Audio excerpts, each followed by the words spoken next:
오늘도 살펴볼 만한 이슈 많습니다. 두 분의 전문가와 함께하겠습니다. 동부증권 잠실점 조성호 과장과 SK증권 압구정 PIB 센터 손진수 주임과 함께하도록 하겠습니다. 두 분 어서 오세요. 네, 안녕하세요. 네, 안녕하십니까. 오늘 장중의 변동성이 아주 컸던 거 여러분들도 모두 확인을 하셨을 겁니다. 마감 주수 확인하겠습니다. 글로벌 증시와 좀 연동이 돼서 올라가나 하던 찰나에 또 이렇게 만기일이라는 변수와 함께 대북 리스크 불거지면서 1982까지 뚝 떨어졌다가 마감이 좀 이렇게 다 회복되면서 마감이 됐습니다. 이거 어떻게 보면 좋을까요? 첫 번째 이슈에 넣어봤습니다. 자, 이슈 확인 먼저 하고 오겠습니다.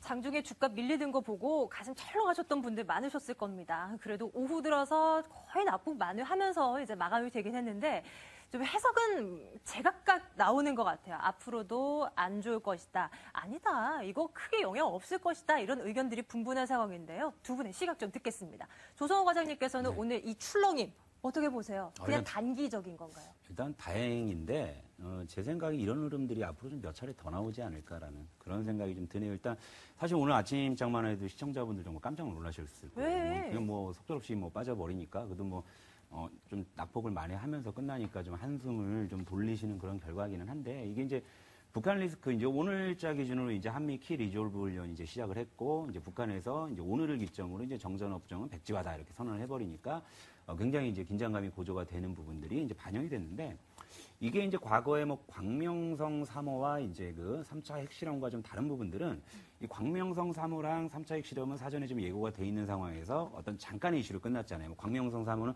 휙 날아가 버리고 소멸돼 버리고요.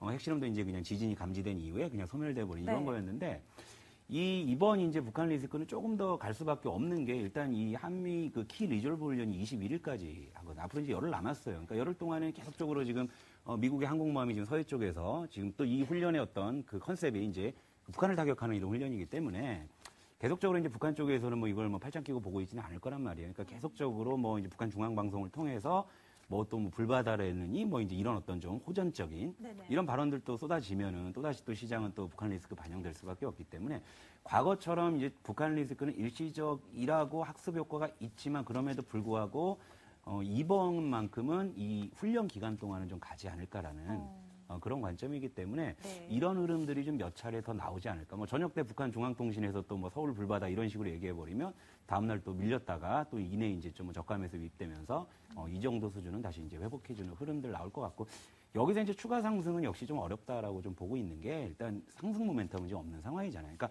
하방 경직을 확보했다라는 건 굉장히 좀 긍정적이죠. 그러니까 오늘 같은 경우에 이제 외국인이 선물을 좀 매수를 해주고 이제 기관 현물에서 좀 받쳐주면서 낙폭을 좀 많이 했지만 그럼 이 이상 뭐 내일은 여기서 오를래나 이렇게 좀 생각하시는 건 좀 무리다. 왜냐하면 우리나라 지금 경기가 너무 안 좋잖아요. 그러니까 2월 제가 무역 수지 얘기를 잠깐 드리면 2월 달에 그 전월 대비해서 1월 대비해서 수출이 증가한 건 IT밖에 없어요. 뭐 무선통신이나 태블릿 PC 말고는 뭐 선박이라든지 뭐 석유화학 제품이라든지 뭐 자동차 뭐 이런 어떤 그 우리 이제 경제의 좀 주력 업종이라고 할 수 있는 이런 업종들이 평균적으로 1월 달 대비해서 30% 정도 지금 수출이 감소한 상황이기 때문에 지금 상황에서 우리나라의 어떤 그 경제가 글로벌 주요국 대비해서 회복 속도가 굉장히 더디다는 점이 상승에는 걸림돌이 될 수밖에 없다. 저는 이렇게 보고 있습니다. 앞으로도 출렁임에 대비를 해야 된다. 그럼 우리는 어떻게 해야 할 것인가? 잠시 뒤에 전략 짜드리도록 하겠습니다. 손진수 주임님은 외환시장 좀 봐주세요. 원달러 환율이 오늘 장중에는 뭐 1,100원 선까지 올라가기도 했었고요. 달러당 엔화값도 이제 100달러 수준까지 막 올라가고 있는 상황입니다. 자, 원달러 환율, 뭐 엔달러 환율 움직임, 이 외환시장은 어떻게 봐야 될까요? 저는 아직도 그 리스크는 아직 해결되려면 좀 시간이 더 필요하지 않나 이렇게 생각을 하고 있습니다. 사실 우리나라 오늘 1,100원 선까지 잠깐 올라갔던 건 북한 도발 때문에 이제 올라갔던 것이고 절대 환율이 안정됐기 때문에 서서히 올라가는 흐름을 오늘 탄 것이 아니다라고 저는 해석을 하고 있거든요. 그것을 반증하고 보였던 것이 사실 환율에 예민한 종목들은 오늘 다 빠지는 모습을 보여줬고 그리고 아직 다시 한번 좀 더 이제 내려와서 이제 마감이 되긴 했는데 조금 길게 봐야 되는 게 지금 일본에서 계속 강하게 얘기를 하고 있는 그 아예 말까지 생겼잖아요. 아베노믹스라고 네네. 해서 지금 극단적으로 엔저를 추구를 하고 있는데 사실 이 부분이 이제 세계 시각에서는 약간 눈 감아주고는 있지만 타격이 없지 않아 크게 있을 거다라는 얘기들이 있어서 지금 유럽 같은 경우는 가장 이 엔저에 크게 노출되어 있는 게 독일의 상황이에요. 근데 이게 조금만 더 이어지게 된다면 나머지 이제 유로존 국가들에게도 타격을 가고 있고 우리나라도 지금 타격을 받고 있지만 어느 정도는 그냥 묵인을 해주고 있는 상황이지 않습니까? 그렇기 때문에 이 환율 문제가 오히려 저는 북한의 리스크가 3, 4월에 그 한미 훈련 그 시기에 이제 단기적으로 계속 출렁출렁 할 것이라고 본다고 하면 네. 사실 이 아비노믹스의 영향은 아예 이제 2분기까지도 아니면 3분기까지도 이게 해결이 안 된다면 장기적으로 우리나라 경기에 발목을 잡을 거다라는 이제 좀 리스크를 크게 생각을 하고 있는 상황입니다. 이런 뭐 평가를 들어보니까 당초 어떻게 해야 될지를 모르겠다라는 생각도 문득 슉 지나갑니다. 자, 이제 종목 오늘 시작해서 좀 뭐 좋았던 거 혹은 안 좋았던 거 종목 눈여겨볼 만한 종목들 체크해보면서 또 구체적인 전략들 세워보도록 하겠습니다. 두 번째 이슈 확인하겠습니다.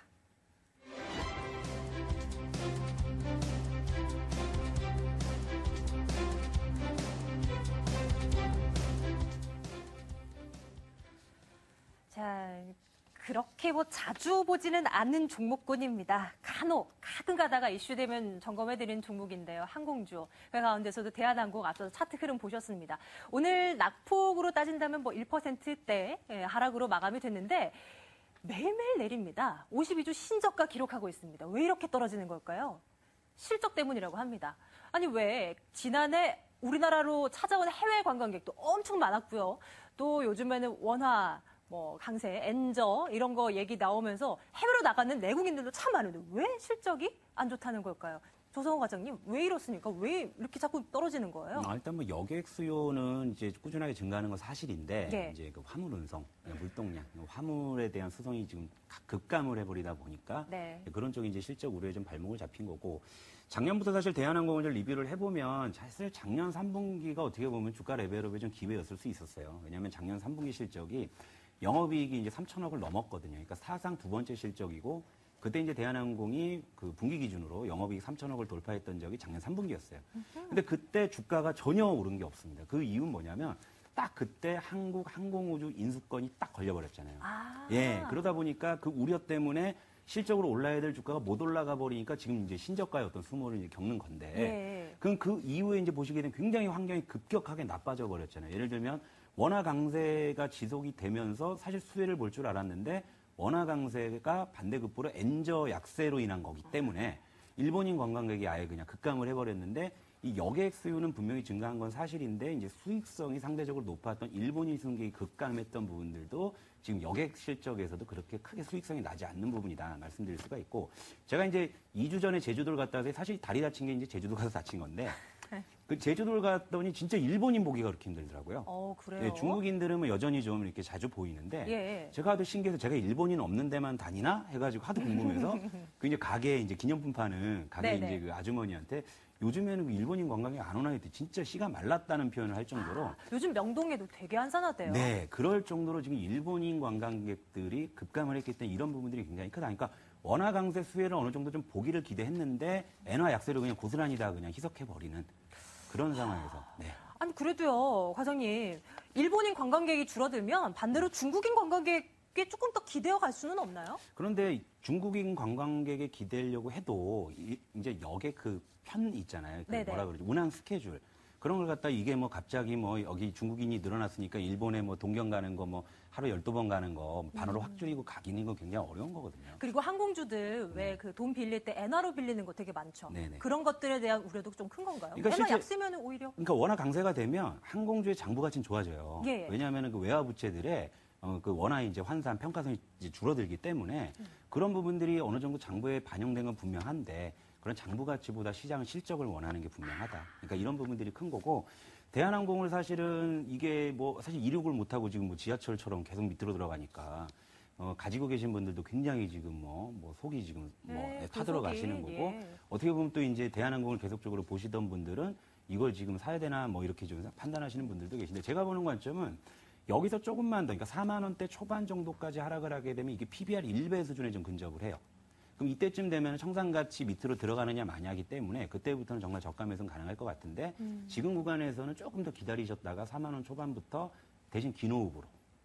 예, 왜냐하면 화물 운송이나 여객 수요, 그러니까 수익성이 좋은 여객 수요가 발생을 하려고 그러면 예. 객단가가 올라가야 되는데 아직까지는 우리가 뭐 해외여행 가서 돈을 뭐 이렇게 뭐 마음껏 쓸 수 있는 그런 여건들은 사실 아닌 상황이고 이 물동량, 그러니까 화물, 그 운송 그 화물 이 그 실적 급감한 것도 아무래도 이제 경기 회복세가 더디다 보니까 이런 부분들이 좀 변동성이 좀 심해지는 거죠. 그러니까 결국에는 항공주 같은 경우에는 지금 상황에서는 좀 경기 회복이 어느 정도 진행된 다음에 비로소 움직이지 않을까라고 보기 때문에 기본적으로 2분기는 좀 지나가면서 좀 어느 정도 좀 모멘텀을 찾지 않을까. 그러니까 지금 구간에서는 그냥 딱 긴호흡으로 싸니까 긴호흡을 한 4만 원 초반에서 매수하고 뭐 그냥 길게는 들고 가겠다라는 관점이라 그러면 좀 유효할 수 있는데 단기적으로 많이 빠졌으니까 뭐 좀 먹을 게 있지 않을까라고 판단하기에는 아직 좀 조심스럽다. 네, 이렇게. 알겠습니다. 손지수 주임님도 마찬가지 시각인 것인지 항공주 아직도 멀어 보입니까?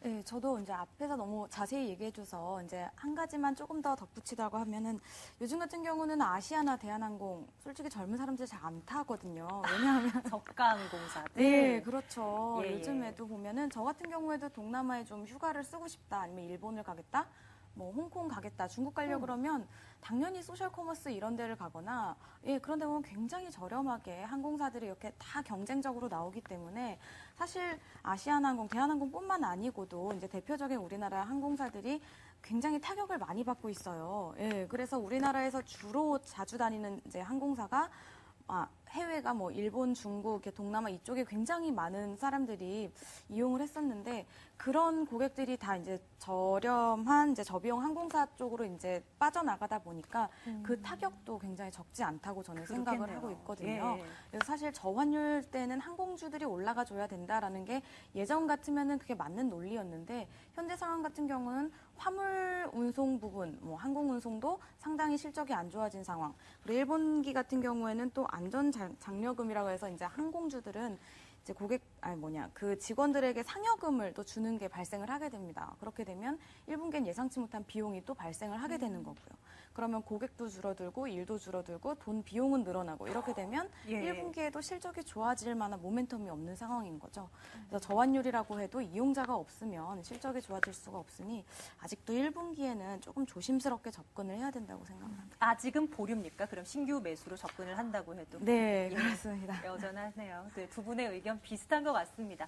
일단 경기 회복에 대한 시그널 안 나오고 있고요. 이런 가운데서 우리 주인님께 지적해 주셨던 대로 그 현명한 짠돌이 짠순이가 늘어나면서 또 저가 항공사로 이 투자자들의 그 이용자들의 관심이 몰려가면서 또 실적이 좀 악화된다는 거 이것도 일리 있는 말인 것 같습니다.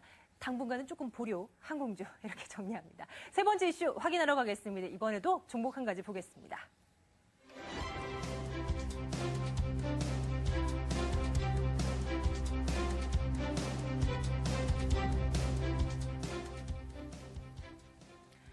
이번에는 반대로 오늘장에서 강했던 종목 하나 볼게요. CJCGV 골라봤습니다. 오늘뿐만이 아니라요. 올해 들어서 주가가 뭐 거의 40% 가까이 올랐습니다. 엄청납니다. 국내에서도 영화 보는 사람들이 늘어났기 때문에 이런 것도 있겠지만 중국에서의 그 실적 그 성장도 만만치가 않다고 하네요. 이제 중국 관련 수혜주라고 볼 수도 있을 것 같습니다. 조성호 과장님, CGV 어떻게 볼까요? 아주 좋게 봤는데 이제 많이 올랐네요. 이게 꼭대기인가요? 3개월 동안 이게 50% 올랐거든요. 예. 근데 제가 이것도 지난 연말에 이제 관심을 가졌어요. CJ ENM과 더불어서. CJ ENM이 이제 요즘에 그 작년 하반기에 유독 이제 한국 영화 히트작들이 좀 많았잖아요. 그러니까 이제 CJ ENM이 이제 배급력을 발휘해서 CJ CGV에 이제 많이 이제 스크린을 확보하다 보니까 CJ CGV도 좋아지겠구나 했고 실제 저도 이제 영화를 자주 보는 편이거든요. 그래서 좋아지겠네라고 했는데 이게 3개월 동안 50% 정도 올라 버리니까 이제 좀 고점 부담이 좀 있다. 하지만 CJ CGV 같은 경우에는 그러니까 작년 결산 실적 기준으로 봤을 때 지금 현재 한 PER이 한 13배 정도 수준으로 좀 추정이 됩니다. 네. 근데 이제 2010년하고 2011년 이 2년의 어떤 평균 PER을 해보면 한 14배 정도 나와요. 그러니까 CJ CGV 같은 경우는 아직까지 그러니까 과거 2년을 대비해 봤을 때 실적이 또 많이 증가한 것도 있고요. 그래서 아직까지는 좀 밸류에이션 매력은 약간은 좀 남았다. 그러니까 오를 거리는 아직 좀 남았다라고 보는데 적어도 뭐 제가 뭐 오늘 보니까 우리 증권사 리포트에서 6만 5천 원까지 제시하는 데들도 있더라고요. 근데 거기까지는 일단 좀 먼 훗날의 얘기가 아닐까 싶고, 제 생각에는 한 14배 정도 대입하면 한 4만 9천 원 정도까지는 일단 이론적으로, 네. 제가 이걸 간단히 얘기는 아닙니다. 저는 원래 이제 이렇게 신고가 쓰는 종목들 굉장히 좀 조심하는 편이기 때문에 뭐 10% 먹자고 저 물리는 거 별로 안 좋아하거든요. 그런데 중요한 거는 이렇게 오르는 와중에 오늘 제가 뉴스 하나 찾아보니까 재밌는 뉴스가 하나 나오더라고요. 얘기해 주세요. 영화관 영화 요금도 너무 비싼데 이거 매점도 너무 비싼 거 아니냐. 그 CJ CGV에서 상당한 수익을 가져가는 것이 팝콘, 나초, 콜라 이런 거 아니겠어요? 예, 그게 이제 둘이 영화 보게 되면 영화 티켓이 한 9천 원 정도 하잖아요. 그렇죠. 근데 팝콘 세트가 거의 돈 10,000원 하지 않습니까? 네네네. 그래서 저는 이걸 사 먹으면서도 이게 사실 극장이니까 사 먹지 이거 어디 밖에서 이 돈 주고 사 먹으라 그러면 근데 저는요, 예. 영화도 좋지만 사실 그거 먹으라고 영화관 가는 경우가 더 네, 많아요. 그런 재미도 있다고 팝콘 하시더라고요. 먹으려고. 근데 네. 오늘 딱 오후에 뉴스가 그 소비자 단체에서 네네. 이걸 이제 걸고 넘어지더라고요. 영화 요금 다변화에 저도 대해서 봤네요. 사실상 요금 인상하는 거 아니냐? 네네. 그리고 이제 팝콘 요금 이런 거 너무 비싸다. 폭리 취하는 거 아니냐라는 이런 뉴스가 왜 공교롭게 이쯤에서 나왔을까라는 부분들. 그래서 이제 제가 생각할 때는 그러네요. 역시나 좀 이렇게 하늘 모르고 올라가는 거 3개월 동안 50%가 올랐거든요. 그러니까 뭐 중국 시장에서 뭐 2006년 이후에 연평균 뭐 46% 성장하고 이런 부분들도 이미 주가에 좀 반영이 돼 있는 상황이고 지금 베트남 쪽도 곧 있으면 손익분기가 이제 돌아설 것이라는 전망이 있기 때문에 분명히 그런 부분들도 모멘텀 되고 뭐 인도네시아나 뭐 미얀마 진출 건까지 뭐 해외 시장에서의 어떤 성장성은 여전히 좀 기대할 만하지만 그런 성장성마저도 역시 주가에 들어가 있는 부분이라고 보기 때문에 지금 상황에서는 기대 수익 한 10% 정도를 보기 위해서 이걸 과감하게 들어가느냐? 차라리 정말 CGV가 좀 매력적이라고 판단이 되신다 그러면 네. 차라리 그냥 꾹 참으시고 안 사도 좋으니까 꾹 참으셨다가 한 4만 원대 초반 정도로 조정이 좀 나온다 그러면 그때는 좀 접근해 볼 만하지 않을까라고 보고 있는데 지금 구간에서 뭐 10% 기대 수익률 보고서 뭐 내일 들어간다? 저는 좀 저 같으면은 좀 조심스러울 것 같습니다. 일단 보유하신 분들이라면 조금 더 올라갈 것을 기대해봐도 좋겠고요. 근데 가지고 계신 분들이야 그래 49,000원 가능할까 하면서 좀 그런 이제 보유 전략을 좀 가져가실 수는 있겠는데 네네. 신규로 이걸 들어가 볼까라고 하시는 분들은 좀 참으시는 게 낫지 않을까. 예. 여러 가지 뭐 좋은 뉴스들은 많긴 한데 그동안 너무 쉼없이 달려왔으니까 이제 주의해야 될 구간 약간 좀 주황색 경고등이 켜져 있는 부분인 것 같습니다. 손지수 주임님께서는 어떻게 판단하세요? 영화 좋아하세요, 주임님도? 예, 그렇죠. 영화를 되게 많이 보는 편이기 때문에 저도 CGV를 상당히 이제 좋게 생각을 했고 CJ ENM도 이제 같이 좋게 생각을 했는데 최근에 보면 우선 먼저 시작인지 몰라도 ENM이 조금 꺾이기 시작하는 모습을 보이더라고요. 근데 아직까지도 CGV는 수급이 살아있다. 저는 이 부분에 약간 초점을 맞춰볼까 생각을 하고 있습니다. 예. 사실 쉼없이 달려왔는데 그 전에도 10% 올랐을 때도 다른 종목들 조정받을 때 쉼없이 올라오고 20% 올라올 때도 쉼없이 올라왔고 30% 올라올 때도 사실 약간의 조정 이후에는 그러니까 네. 뭐 한 5% 더 빠지는 이상으로는 더 올라가는 그런 모습을 보여줬던 것 그럼 같아요. 주임님은 조금 더 간다의 한 표신가요? 예, 저는 약간 그렇게 생각하는 쪽인데요. 네. 왜 그러냐면 지금 갈 업종이 별로 없어요. 저는 그거에 좀 초점을 둬서 만약에 외국인과 기관이 매수가 들어온다면 요즘에 뭐 IT 부품주들 오늘 조금 조정 받았잖아요. 예, 그런 물량들이 오히려 서비스 업종이나 유통, 이렇게 서비스 유통 쪽으로 좀 많이 오고 백화점 이런 쪽으로 돈이 들어오더라고요. 그래서 아직도 이쪽으로의 수급이 조금 더 강하게 이끌어지는 것일까 이렇게 생각을 하고 있고 IT 부품주들이 오늘 조정을 받았던 것을 생각하는 게 겔스가 이제 이번 주면 나올 거라는 생각 네. 때문에 자금들이 조금 유출되어 나오는 것 같은데 그 자금들이 가려면 다시 CGV 쪽이나 그런 쪽으로 옮겨지지 않을까. 제약주도 움직이듯이.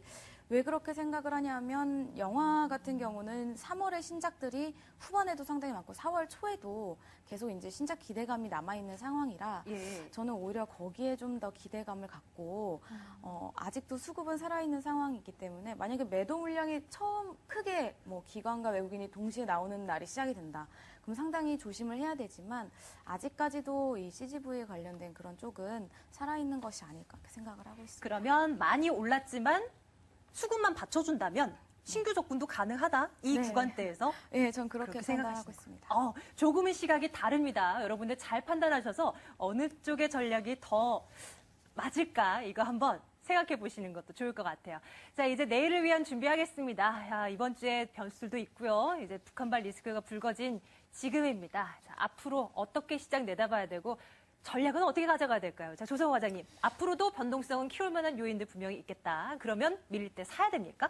빌릴 때 사야 된다는 뭐 관점은 중장기적으로는 뭐 여전히 뭐 유효하다고 보는데 결국에는 뭐 시청자분들도 하루하루를 지금 걱정하시는 이런 상황이기 때문에 예. 결국엔 이번 주에 지금 내만일 신술 또 옵션 만기일도 있잖아요. 동시 만기일도 있는데 사실 이번에 동시 만기일 플러스 이제 금융통화위원회 사실 지난달 동결할 때만 해도 3월 인하는 거의 기정사실화로 그때는 얘기들이 돼 왔는데 최근에 어떤 채권 시장의 좀 동향을 보면은 또 그렇지도 않은 것 같아요. 맞아요. 예, 채권 네. 전문가들 예측은 3월에도 좀 동결 쪽으로 서서히 좀 스탠스가 옮겨가는 그런 부분들. 그러면 지금 제가 서두에 말씀드린 것처럼 우리나라 지금 경기 회복 속도 굉장히 느리거든요. 근데 어떤 지금 적절한 부양책도 지금 없는 상황이고, 그러니까 계속적으로 지금 시장이 오를 만한 어떤 거리가 없는 상황에서 금리 인하마저도 이번에 3월에 또 안 한다 그러면은 그땐 굉장히 좀 외국인 입장에서도 왜 한국은 경기도 이렇게 아직 좋지도 않으면서 부양책도 안 할까? 좀 이런 어떤 의구심을 가질 가능성이 좀 있지 않을까라고 보기 때문에 이번 주는 철저하게 좀 보수적으로 좀 대응하실 필요가 있다라는 예, 그런 관점 말씀드리고 물론 급락을 했을 때 뭐 저감해서 한다라는 거 뭐 유의할 수 있겠지만 지금은 좀 관망을 조금 더 넓게 좀 잡으시는 게 포지션을 예. 그게 좋을 것 같고요. 그래도 정 뭐 시장에 좀 참여하시겠다고 하시는 분들은 역시 좀 경기 방어주 또 여기에 이제 그 3월 결산 법인들이 있잖아요. 3월 결산 법인들은 이번 달 말이 배당락입니다. 어허. 그렇기 때문에 네. 이제 봄에 받는 배당의 어떤 묘미 대체로 이제 금융주 같은 경우가 이제 3월 결산 법인들인데 이 중에 제가 이제 하나 갖고 온 게 이제 LIG 손해보험. 네, 이걸 가지고 예. 왔는데 LIG 손해보험 이제 올해 좀 강추위가 지난 겨울이죠. 이제 봄이 왔으니까요. 지난 겨울에 강추위와 폭설로 이제 손해율이 급증하면서 실적이 악화됐는데 이제 그 손해보험사들은 매월 실적을 발표하기 때문에 그럼 분기 기준으로 하는 건 아니에요. 그러니까 1분기 그러니까 4분기 실적에 대한 우려는 아니고요. 그때 발표를 합니다. 그래서 이제 좀 부담은 덜고 있는 상황인데 1월 달에 이제 손해율이 좀 개선이 됐어요. 12월 달에는 90% 정도 됐는데 1월 달에는 85% 정도가 됐고요. 그리고 최근에 그 금융소득 종합과세 한도가 4천만 원에서 2천만 원으로 축소가 되다 보니까 전통적으로 저축성 보험 같은 경우는 비과세 10년 이상 유지하게 되면 이제 비과세 매력이 있기 때문에 보통 비과세 절세 금융상품에선 보험 쪽이 좀 강점을 갖고 있는데 이런 차원에서 이제 실질적으로 예. 이 세금, 그러니까 금융자산, 금융소득에 대한 세금을 피하시려는 분들이 이제 좀 이제 저축성 보험 쪽으로 이제 이동하는 부분들이 뚜렷하다. 그래서 LIG 손해보험 같은 경우에 1월에 그 일시납 저축보험료가 한 850억 정도로 지금 증가하는 이런 흐름들. 그러니까 이런 부분들도 모멘텀이 될 수 있고요. 그리고 이제 배당 말씀을 드렸는데 작년 같은 경우에는 배당을 800원을 했습니다. 그래서 시가 배당률 기준으로 한 3.07% 정도 했는데 올해도 이 정도 수준이 예상이 되기 때문에 그리고 지금 기술적으로 보더라도 주가가 상당히 좀 바닥권에 있습니다. 그러니까 그동안의 어떤 손해율이나 이런 부분들이 주가에 많이 반영이 됐고 이제 좀 반등에 나서는 구간이고 최근에 이제 기관 수급들도 좀 유입이 되고 오늘도 지금 거래량이 좀 증가하는 흐름들 나왔기 때문에 LIG 손해보험을 이제 배당, 경기 방어주 이런 성격으로 관심 있게 보시면 좋을 것 같습니다. 그러면 배당을 받자라는 쪽인가요? 그 전에 뭐 매도하는 것 말고? 그러니까 뭐 이게 뭐 올라가는 종목이 아니라 바닥에서 올라가는 종목이기 때문에 두 마리 토끼죠. 뭐 시세차 경기 방어주적인 측면에서 그리고 네. 만약에 금리 여부에 따라서 보험주의 어떤 해석이 좀 달라질 수 있겠죠. 그렇겠네요. 예. 왜냐하면 금리 인하를 해버리게 되면 만약에 그럼 보유 자산 특히 이제 장기채를 많이 보유하고 있죠 보험사들이 그러면 채권 가격 일시적으로 급등을 하죠. 그런 부분들도 정부 가치 개선의 어떤 효과들도 있기 때문에 그런 부분들까지 본다 그러면 지금 뭐 바닥권이고 주가도 부담 없는 수준이기 때문에 LIG 손해보험을 좀 말씀드리고 싶습니다. 동결된다고 해도 네. 뭐 이제 배당 관련한 매력도가 높은 네. LIG 손해보험 관심 있게 보겠습니다. 그럼 뭐 목표가는 따로 설정해 주시진 않을 건가요? 그러니까 바닥에서 이제 올라오는 중이라 지금 당장 목표가를 갖고 가는 것보다는 뭐 손절가도 뭐 23,000원 정도만 그냥 잡아놓으시고 앞으로 그냥 쭉 상승을 하고 뭐 이제 상승한다 그러면 제가 그때 가서 한번 좀 가격 한번 잡아드리도록 하겠습니다. 알겠습니다. 손진수 주인님의 전략도 들어볼게요. 주인님. 예, 저도 간단히 말씀을 드리겠습니다. 지난주는 제가 제약주하고 바이오주를 이제 얘기를 했었는데요. 네. 예, 그것도 여전히 유효하게 생각을 하고 있지만 이번 주도 이제 한번 얘기를 해보자면 통신업종 보유하고 계신 분들은 꾸준히 보유하시는 것을 추천드리고요. 또한 음식료 부분 최근에 많이 올라오고 있는데 한동안 좀 움직이지 못하다가 올라가기 시작하는 종목들로 대상, 국순당, 하이트진로 이렇게 좀 선정을 해봤습니다.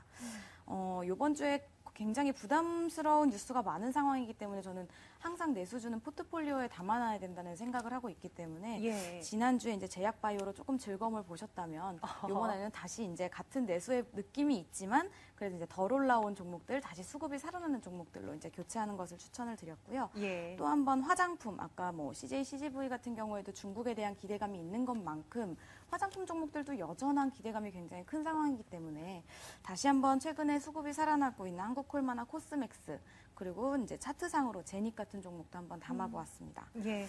자, 손진우 주인님 얌전하게 말씀하시면서 그 가운데 안에서 자신감이 묻어나요. 그 종목도 관심 있게 지켜보겠습니다. 자, 오늘 동부증권 잠실점 조성호 과장과 SK증권 압구정 PIB 센터 손진수 주임 두 분과 함께했습니다. 두 분 고맙습니다. 네, 감사합니다. 감사합니다.